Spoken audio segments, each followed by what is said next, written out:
కలవరము అనేటటువంటి వాక్యంపై దేవుని యొక్క కొద్ది నిమిషాలు దేవుని యొక్క వాక్యాన్ని విందాం. కలవరము అంటే కలవరపడినటువంటి మనుషుల యొక్క సందర్భం. అసలు వారు కలవరపడడానికి గల కారణం ఏంటో తెలుసుకుందాం. చాలామంది కలవరపడతారు. ఆ కలవరము ఎందుకు పడుతున్నామో తెలుసుకోవాలి. కలవరపడాలి. కలవరపడవలసిన సమయానికి కలవరపడాలి. కానీ ఇక్కడ మనుషుల యొక్క ఆలోచన మనం జ్ఞాపకం చేసుకుంటే ఎందుకు వీరు కలవరపడుతున్నారో వాక్యాన్ని ధ్యానించుకుందాం. అపోస్తుల కార్యములు 4వ అధ్యాయం 4వ అధ్యాయం మొదటి నుంచి 4 వరకు కొన్ని మాటలు చదువుకుందాం. వారు ప్రజలతో మాట్లాడుచుండగా యాజకులను దేవాలయపు అధిపతియు సద్దుకయ్యులను వారు ప్రజలకు బోధించుటయు యేసును బట్టి మృతులలో నుండి పునరుత్థానమును కలుగునని ప్రకటించుటయు చూసి కలవరపడి వారి మీదకి వచ్చి వారిని బలత్కారముగా పట్టుకొని సాయంకాలమైనందున మరునాటి వరకు వారిని కావలిలో ఉంచిరి. వాక్యము వినిన వారిలో అనేకులు నమ్మిరి. వారిలో పురుషుల సంఖ్య ఇంచుమించు 5,000 ఆయను. ప్రార్థన చేసుకుందాం. పరిశుద్ధుడు అయిన మా తండ్రి, కృపగలుడి మా దేవా, ఈ దినానండి వాక్యాన్ని మేము వింటుండగా వాక్యరూపైన మా తండ్రిని బిడ్డలకు కావలసిన ఆత్మీయ ఆహారం అందించుమని యేసు పరిశుద్ధ నామమును అడిగి వేడుకొనుచున్నాం మా పరమ తండ్రి, ఆమేన్. ప్రియులారా, పరిశుద్ధ లేఖన భాగంలో నుండి మనం చదువుకున్నటువంటి వాక్యంలో వారు ప్రజలతో మాట్లాడుచుండగా యాజకులు, దేవాలయపు అధిపతులు, సద్దుకయ్యులు.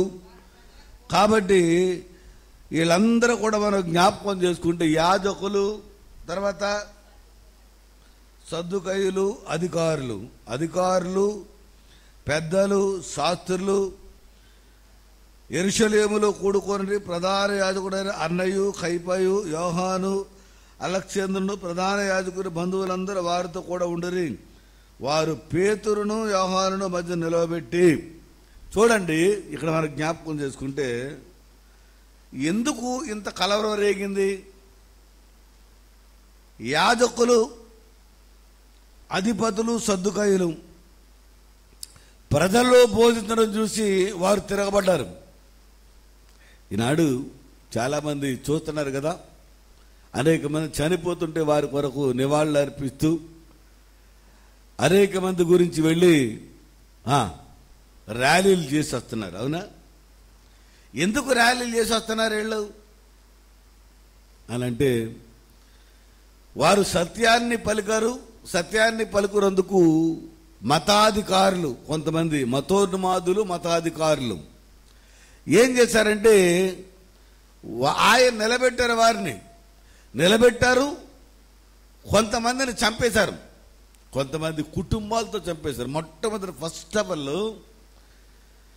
మరి మనము ఆలోచన చేస్తే ఒక సేవకుని కుటుంబాన్ని బిడ్డలతో సహా కారులో పెట్టి చేశారు ఫస్ట్. తర్వాత భార్యాభర్తలిద్దరిని కూడా వారి వస్త్రాలను బోడదీసి వారిని అలాగా ఊరేగించి చంపేశారు. అనేక మంది సేవకుల్ని చంపేశారు. భయంకరంగా చంపేశారు. ఈనాడు కూడా మనము ఒక ఆయన్ని చంపేశారని, నిన్న కాక మొన్న 9 రోజుల క్రితం చంపేశారని ఆయన గురించి కూడా మాట్లాడుకుంటున్నాం. అంటే ఈ వాక్యపు బోధ ఎలా ఉంటుంది అని మనం ఆలోచన చేసుకుంటే చాలా మందికి ఎలా ఉంటుందని తేలిగ్గా ఉంటుంది. మరణాన్ని అనుభవించవలసినటువంటి బోధ ఇదేంటంటే మరణాన్ని, అది ఎంత భయంకరమైందంటే బోధ అంటే చాలా మందికి ఇప్పుడు తెలుసో తెలియకో చాలా మందికి తేలిగ్గా సునాయాసంగా చెప్పడమే కదా, బైబిల్ అడ్డు చెప్పేది నేను చెప్పలేనా, ఇలా చెప్పేది అయిపోద్ది, అలా చెప్పేది అయిపోద్ది అని ప్రతి ఒక్కరు బైబిల్ అడ్డు తిరుగుతారు. అడ్డుకు తిరుగుతున్న వాళ్ళందరినీ మనము జై కొడతాం. కానీ అసలు నిజాయితీగా తిరుగుతున్న వారి పరిస్థితి మనం జ్ఞాపకం చేసుకుంటే వారి పరిస్థితి చాలా తారుమారుగా కనబడుతుంది. ఉదాహరణగా మీకు పగలు ఇంచుమించుగా 3 గంటల సమయానికి పేతురు యోహానులు శృంగారం అనే దేవాలయానికి నడిచి వెళ్తున్నారు. గమనించండి ప్రియులరా, ఎవరెవరండి? పేతురు యోహానులు శృంగారం అనే దేవాలయానికి వెళుతున్నారు. పగలు ఇంచుమించు 3 గంటల సమయానికి వెళుతుండగా పుట్టుకతో కుంటివాడు. ఎప్పుడుతో కుంటివాడు అతను? పుట్టుకతో. మీరందరూ వినాలి వాక్యాన్ని. కలవరము రేగిపోవడానికి అసలు సందర్భం ఉండాలి. ఏదైనా ఒక పని మనం మాట్లాడుకున్నామంటే సందర్భం ఉండాలండి. సందర్భం లేకుండా మాట్లాడేసుకుని మేము కాబట్టి మాట్లాడేసుకున్నామంటే తప్పది, చాలా పొరపాటు చేస్తున్నట్టు మనం. ఎందుకంటే సందర్భం లేని మాటలు మనం మాట్లాడుకోకూడదు. చాలాసార్లు మీకు అదే చెప్తాను. సందర్భయోచితము కాని పని మనం ఏది చేయకూడదు. చేస్తే రేపు తలదించుకోవాల్సిన అవసరం ఉంటుంది. ఏదో ఒక రోజు తలదించుకుంటాం అందరం. ఎవరెవరం పనికిరాని తారా పనికిరాని విషయాలు మనం ఎవరెవరము జరుగుతామో చేసుకుంటూ వెళ్తామో అలాంటి విషయాలకు ఒక రోజు తలదించుకునే రోజు వస్తుంది. మనకు తెలియలేదు. మనం అనుకుంటాం ఇప్పుడు మనం కాబట్టి మాట్లాడేస్తున్నాం. ఏంటి నేను ఉన్నదన్నట్టుగా మాట్లాడేస్తున్నాను నాకేంటి అనుకుంటా. కాదు కాదు, అసలు నీ మాట కరెక్ట్ కాదు. ఏముంది ఇందులో మాట్లాడవలసిన అవసరం ఏముంది? అసలు ఏం మాట్లాడుతున్నావు, దానివల్ల లాభం ఏంటి? తప్పది. దాని జోలికి నువ్వు వెళ్ళకూడదు. ఇప్పుడు జరుగుతున్న విషయాన్ని చెప్తారు మీతో. కలవరం పడేది ఇందులో ఏమీ లేదే, కానీ కలవరపడుతున్నారు వీళ్ళు. కలవరపడుతూ ఒక రాత్రంతా ఉంచవలసి వచ్చినటువంటి పరిస్థితి పేతురు యోహానుల్ని ఒక రాత్రి ఉంచారు. రాత్రి ఉంచిన దాంట్లో యాజకులు ఉన్నారు, సద్దుకాయులు ఉన్నారు, పరిచారకులు ఉన్నారు, తర్వాత ఇంకెవరున్నారమ్మా? ఇంకెవరున్నారు? ప్రధాన యాజకులు ఉన్నారు, శాస్త్రులు ఉన్నారు.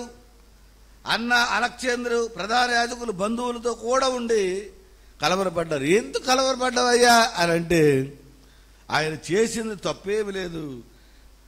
3 గంటలకి ఆయన దేవాలయానికి వెళుతుంటే కొందరు ప్రతిదినము ఒక కుంటోడు తీసుకొచ్చి అక్కడ కూర్చోబెడతా ఉండేవారు దేవాలయం దగ్గర అడుక్కోవడానికి. అతను పుట్టుకతో కుంటివాడు. వీరు దేవాలయానికి వెళుతున్నారు. చూడండి, ఇక్కడ మనం ఆలోచన చేసినప్పుడు పేతురు యోహానులు దేవాలయంలో ప్రవేశించబోయినప్పుడు వాడు చూసి భిక్షమడుగుగా పేతురు యోహానును వారి తేరు చూసి మా తట్టు చూడమన్నది. వాడు వారి వద్ద ఏమైనా దొరుకునని కనిపెట్టచ్చు, వారి యందు లక్ష్యముంచను అంతటి పేతురు. కాబట్టి మా దగ్గర చూడండి, మా వైపు చూడమన్నారు. మూడో అధ్యాయం అండి అది. 3వ అధ్యాయం మొదటి నుంచి చదువుకుంటే వాక్యం అంత ఉంటుంది. ఆ కుంటివాడు వారి వైపు చూసినప్పుడు ఏమైనా దొరుకునేమో అని చూశాడంట. అప్పుడు చూడగానే ఏమి దొరకలా. వారు ఏమన్నారంటే, వెండి బంగారములు మా దగ్గర లేవు. కానీ ఏమి లేవు? వెండి బంగారములు మా దగ్గర లేవు. కానీ ఇప్పుడు పుట్టుకతో కుంటోడమైన నిన్ను బాగు చేయడం అనేది ఏ డాక్టర్ వశము కాదు. అసలు ఏ డాక్టర్ వశము కాదు. ఎవడో నిన్ను బాగు చేయలేడు. కాబట్టి నిన్ను బాగు చేయగలిగిన వాడు, నిన్ను పుట్టించిన వాడు అయినటువంటి నజరేయుడైన యేసు నామములో లేచి నిలబడమని వారి 2 చేతులు పట్టుకుని లేపినప్పుడు వాడి కాళ్లలో ఏమైందండి? బలము, శీలమండ్లు బలాన్ని పుంజుకుని వాడి శీలమండ్లకు బలం వచ్చి వాడు దిగ్గున లేచి నడవడం ప్రారంభించాడు, కేకలు వేయడం ప్రారంభించాడు. దేవునికి స్తోత్రం కలుగునుగాక. ఇంకొక మాట, ఆ ఒక్క పనే కాదు, లేచిన వెంటనే వాడు చేసిన మంచి పని ఏంటంటే వారితో పాటు దేవాలయములోనికి వెళ్ళాను దేవుని స్తుతించడానికి. హల్లెలూయా, హల్లెలూయా. ఎంత గొప్ప భాగ్యమో చూసారా? ఎప్పుడైతే స్వస్థత పొందుకున్నాడో, స్వస్థత పొందుకున్నాను కాబట్టి అమ్మాయి అనుకోలా, వెంటనే నజరేయుడైన యేసు నామములో తప్ప నాకు స్వస్థత లేదు కాబట్టి ఆయన లోక రక్షకుడని దేవుని ఆలయానికి వారితో కూడా వెనుకాల వారితో వెళ్ళాడంట. లోపలికి వెళ్ళిన తర్వాత అక్కడ ఉన్న వారందరూ చూశారు. ఏంటిడు అక్కడ కూర్చుని భిక్ష అడుక్కునేవాడు కదా, అయ్యో ఏంటి ఏంటి పరిస్థితి, ఇలా ఉందంటే ఇలా ఉందంటే ఇలా ఉందంటే ఇలా ఉంది. ఒకరికొకరు కలవరపడ్డారు. అయ్యో పుట్టుకతో కుంటోడు కదా, స్వస్థపడ్డమైన జరగని పని, కలలో కూడా జరగదు, ఊహించలేని పని, కలలో కూడా జరగలేనటువంటి పని, ఇంత అద్భుత కార్యము జరిగిందేంటి? అది ఒక చక్కటి స్వస్థత, ఊహించలేని స్వస్థత. దానికి మనము ఆశ్చర్యపడి ఒకవేళ కలవరం పడితే పడ్డాము కానీ దేవుడు ఇంత గొప్ప కార్యాలు చేయగలడని ఒక మంచి ఆలోచనతో మనం జీవించాలి. కానీ వారిని నిలబెట్టేశారు. ఎవరినమ్మా? పేతుర్ని, యోహానుని జనాల మధ్య నిలబెట్టేశారు. మీరు ఆగండి, అక్కడ ఎలా జరిగింది, అసలు ఏం చేశారు, మీరు ఎలా స్వస్థపరిచారు, ఆడు స్వస్థత పొందవలసిన అవసరం ఎందుకు వచ్చింది? శాస్త్రులు, పరిచయులు, సద్దుకయ్యులు, అధికారులు, అన్న కయప, ఇక అధికారం కలిగిన వాళ్ళు ఎంతమంది అయితే ఉన్నారో వారందరూ వచ్చేసారు. వారందరూ కూడా ఒక పక్క సపోర్ట్ అయిపోయారు, ఒక పక్కన మూగిపోయారు. వారితో పాటు యాజకులు,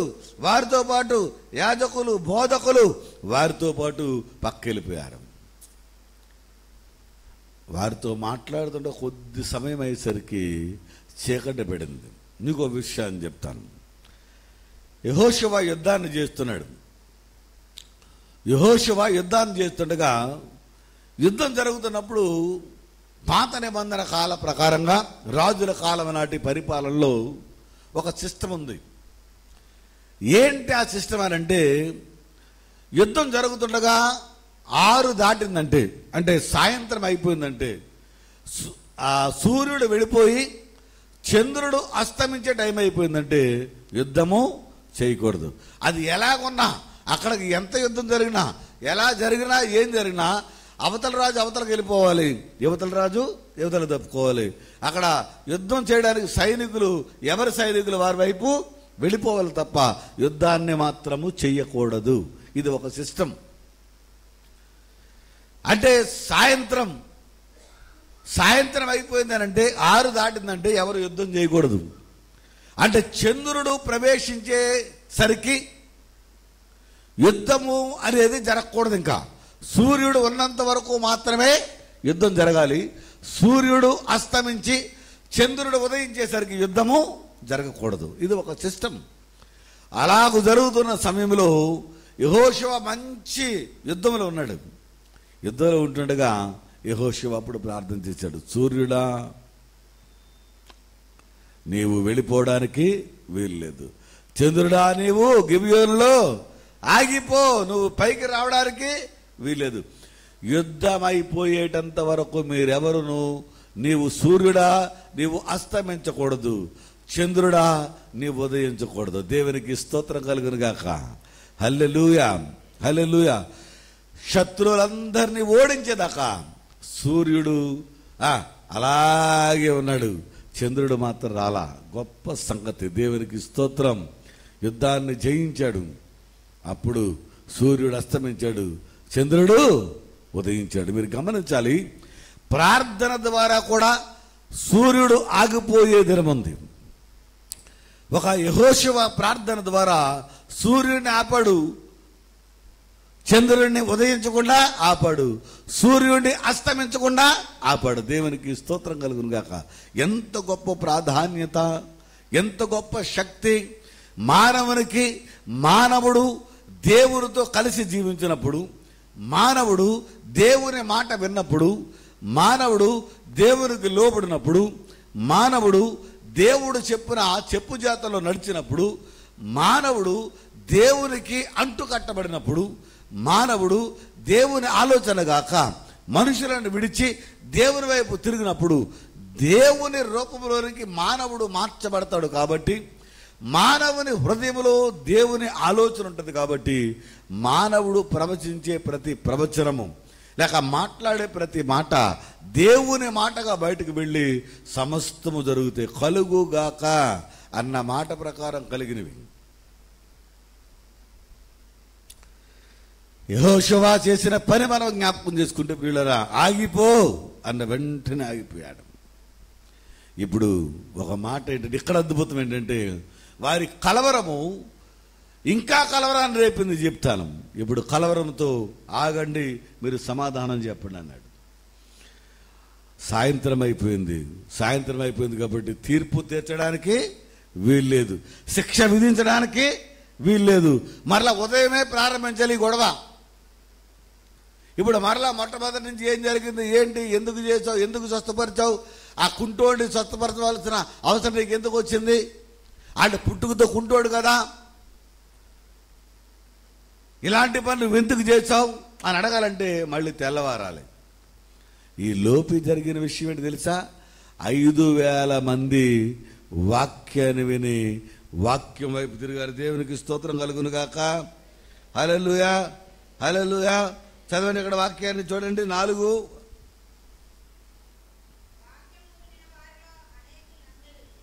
ఎక్కడ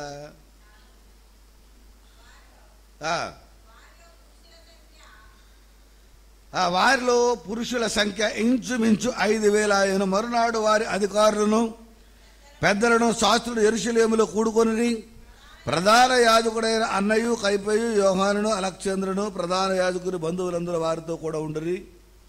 వారు పేతురును యోహానును మధ్య నిలబెట్టి, మీరు ఏ బలము చేత ఏ నామమును బట్టి దీనిని చేసిరని అడుగుగా, పేతురు పరిశుద్ధాత్మతో నిండినవాడై, ప్రజల అధికారులారా, పెద్దలారా, ఆ దుర్బలునికి చేయబడిన ఉపకారమును గూర్చి వాడు దేవుని వలన స్వస్థత పొందిన నేడు మమ్మును విమర్శించున్నారు కనుక మీరందరూ ఇశ్రాయేలు ప్రజలందరూ తెలుసుకొనవలసినదేమనగా, మీరు సిలువ వేసినట్టు మృతులలో నుండి దేవుడు లేపినట్టు నజరేయుడైన యేసు క్రీస్తు నామమునే వీడు స్వస్థత పొంది మీ ఎదుట నిలుచున్నాడు. ఇల్లు కట్టువారైన మీరు తృణీకరించిన రాయి ఆయనే, ఆ రాయి మూలకు తలరాయి ఆయన. దేవునికి స్తోత్రం కలుగునుగాక. నజరేయుడైన యేసు నామములో మాత్రమే వీడు స్వస్థత నొందాడు. ఎవరి వలన స్వస్థత పొందలేదు. కాబట్టి ఇప్పుడు మీకు మూలరాయి ఎవరు? ఇశ్రాయేలీయులకు మూలరాయి ఎవరు? యేసు క్రీస్తు ప్రభుల వారే తలకు మూలరాయి. మీరు జ్ఞాపకం చేసుకోండి. ఎందుకు మేము స్వస్థపరిచినందుకు నిలదీసి, ఎందుకు స్వస్థపరిచ నిలదీసి, పైగా మమ్మల్ని నిలదీయడమే కాకుండా వెలివేసినట్టుగా నిలబెట్టి కలవరపడి, కలవరం రేపేందుకు ఏం జరిగింది? అక్కడ స్వస్థత జరిగింది, వాడు బాగుపడ్డాడు, పుట్టుకతో కుంటివాడు బాగుపడ్డాడు, బాగుపడ్డ వల్ల సంతోషం.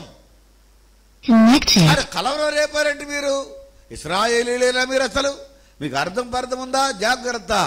ఇది నజరేయుడైన యేసు నామములో మాత్రమే జరిగింది. యేసు నామములు పుట్టుకతో కుంటివారైనా, గుడ్డివారైనా, అవిటివారైనా, చెవిటివారైనా, మూగవారైనా, చాంద్రరోగులైనా, ఎలాంటి వ్యాధి పుట్టుకతో ఉన్నా కానీ యేసు నామములు ఖచ్చితంగా స్వస్థత నొందెదరు. మీకు తెలియదా? మూలకు తలరాయి యేసుక్రీస్తు ప్రభు మాత్రమే. దేవునికి స్తోత్రం కలుగును గాక. హల్లెలూయా. ఆ మాట వినగానే వారు ఏం జరుగుతుంది చదవమా?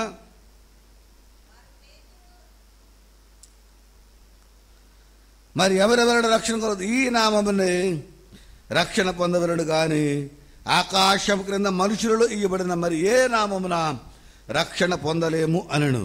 వారు పేతురు యోహానుల ధైర్యమును చూసినప్పుడు వారి విద్యులేని పామరులను గ్రహించి ఆశ్చర్యపడి వారు యేసుతో కూడా ఉండేవారిని గుర్తిరిగిరి.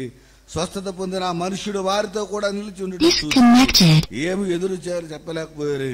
అప్పుడు సభ వెలుపలకి పొందిన వారిని దేవునికి స్తోత్రం చెప్పండి. హల్లెలూయా. మా అంతటా మా వలన కలిగేది కాదురా నాయన ఈ స్వస్థతలు. ఈ రోజున స్వస్థతలు జరుగుతుంటే ఎవరు స్వస్థత జరుగుతుంటే వాళ్ళ పేర్లే పెట్టేస్తున్నారు. పలానా ఓళ్ళ వల్ల జరుగుతున్న స్వస్థతలని బోళ్ళు మంది పేర్లు. నజరేయుడైన యేసు నామములో కాదు, ఆయన చెయ్యి అయితే స్వస్థత, ఆయన వల్ల స్వస్థత. పేతురు యోహానులు ఏమంటారంటే మా వలన ఏమి కలలా, నజరేయుడైన యేసు నామములో మాత్రమే స్వస్థత కలిగింది. వాడు యేసుని వెంబడించాడు, మా దగ్గర ఏముందో అని ఎదురు చూచాడు, ఆయన వాడిని స్వస్థపరిచాడు. దేవునికి స్తోత్రం కలుగును గాక. ఇశ్రాయేలు వారి కలవరమంతా రేపేసి, అధికారులు పెద్దలు అందరూ రేపేసి ఒక రాత్రంతా ప్రజలు నిలబెట్టేశారు వారిని. ఎంత మూర్ఖత్వం అండి! దేవుని సేవకులను కూడా వారు చేసే పని భయంకరంగా ఉంది.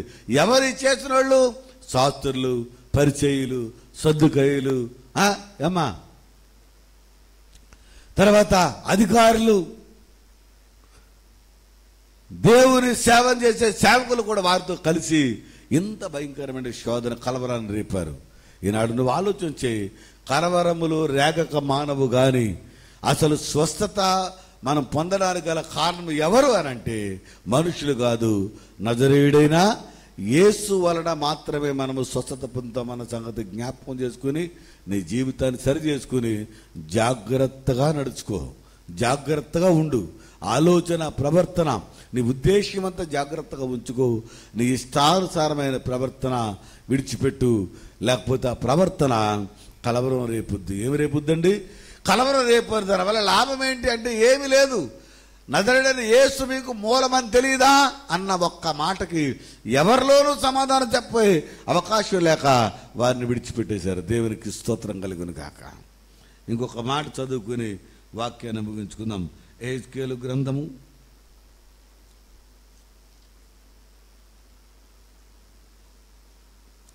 18వ అధ్యాయము 10 నుంచి 12 వరకు. అయితే ఆ నీతిపరునికి కుమారుడు పుట్టగా వాడు బలాత్కారము చేయువాడై ప్రాణహానికరుడై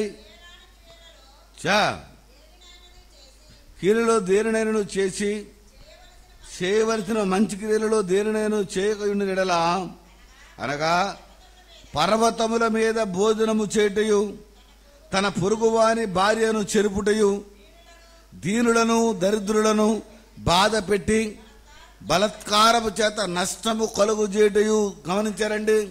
ఎలాంటి వాడనంటే ఇక్కడ మనం ఆలోచన చేస్తే, అయితే ఆ నీతిపరునికి కుమారుడు పుట్టగా వాడు బలాత్కారము చేయువాడై ప్రాణహానికరుడై చేయరాని క్రియలు దేనినైనా చేసి, చేయరాని క్రియలు దేనినైనా చేసి.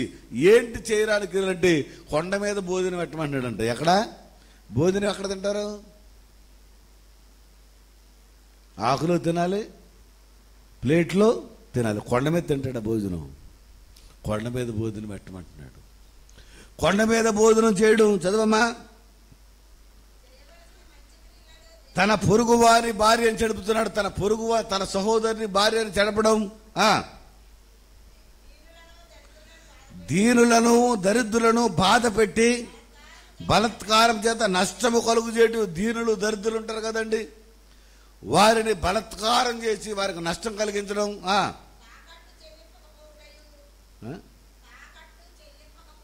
తాకట్టు చెల్లింపకపోవుటయు, విగ్రహములతో చూచి హేయ కృత్యములు జరిగించడం. తాకట్టు చెల్లింపకపోవుటయు, తాకట్టు పెట్టి దాన్ని చెల్లించకుండా ఉండడం. తర్వాత చూడండి, హేయ కృత్యములు జరిగించు, విగ్రహములతో చూసి హేయ కృత్యములు, విగ్రహములతో చూసి నమస్కారం చేయడం, బొట్టెట్టుకోవడం, భోజనం చేయడం. ఇంతకుముందు పెద్దోళ్ళు చాలామంది యేసుప్రభు నమ్ముకుంటూ ఓ పక్కనే సంతర్పణ భోజనాలకు వెళ్ళిపోయేవారు. ఎందుకు వెళ్ళిపోతున్నారంటే సంతర్ప భోజనాలకి వాళ్ళతో పాటు మమ్మల్ని లాక్కి వెళ్ళిపోయేవారు చిన్నప్పుడు. సంతర్పణ భోజనాలకి తినొచ్చా తినకూడదంటే వాళ్ళు తెలదు. అది భోజనం తినేది వదిలిపోతే కడుపు నిండిదే కదా, తినకపోతే తింటే నష్టమేంటి అని తినేయడమే.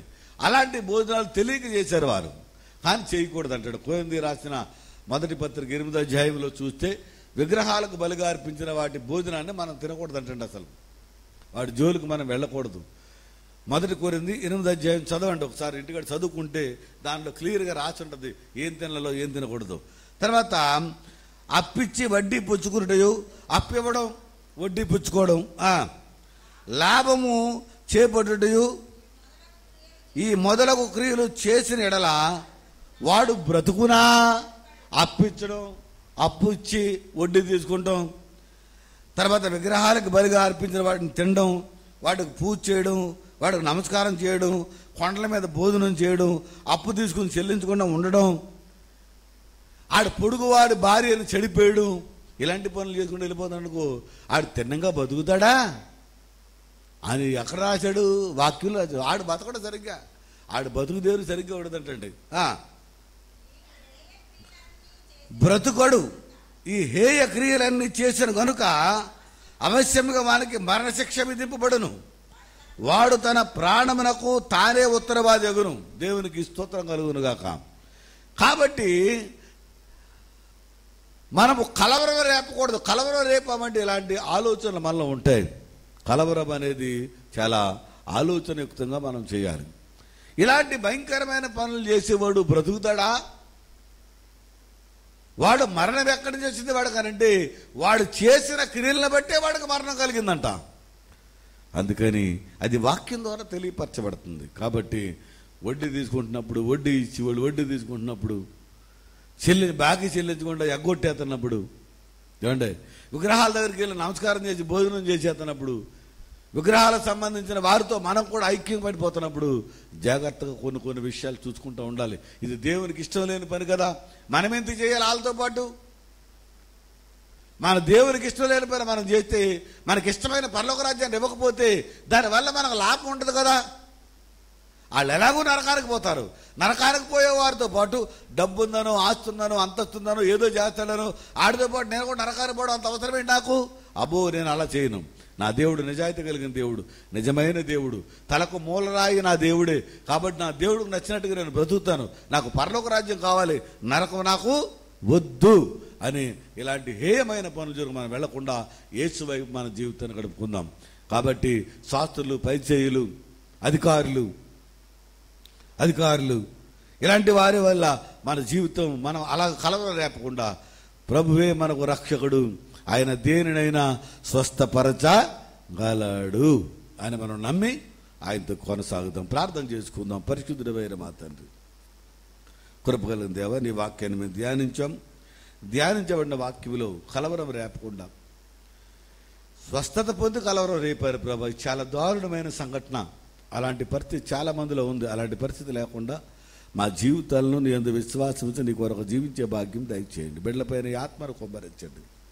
హేయ కృత్యములు చేయకుండా, విగ్రహాల జోలికి మేము వెళ్లకుండా, వాటికి బలిగా అర్పించిన వాటిని మేము తినకుండా, అప్పు తీసుకుని చెల్లించకుండా, ఎగ్గొట్టకుండా, పొరుగువారి భార్యను చెడిపి మా జీవితాల్లో పాడు చేసుకోకుండా ప్రభా, ఇంకా కొండల మీద భోజనం పెట్టమని జరగని పనులు, జరగని మాటలు మాట్లాడి, గొప్ప మాటలు, లేనిపోయిన మాటలు, గొప్పతనానికి సంబంధించిన మాటలనే మాట్లాడి మా జీవితాన్ని పాడు చేసుకోకుండా మాతో మీరు నడిపించి నీ కృపను మాతో ఉంచుమని, పరిశుద్ధాత్మ కాపుదల తోడించమని యేసు పరిశుద్ధ నామమున అడిగి వేడుకొనుచున్నాం తండ్రి.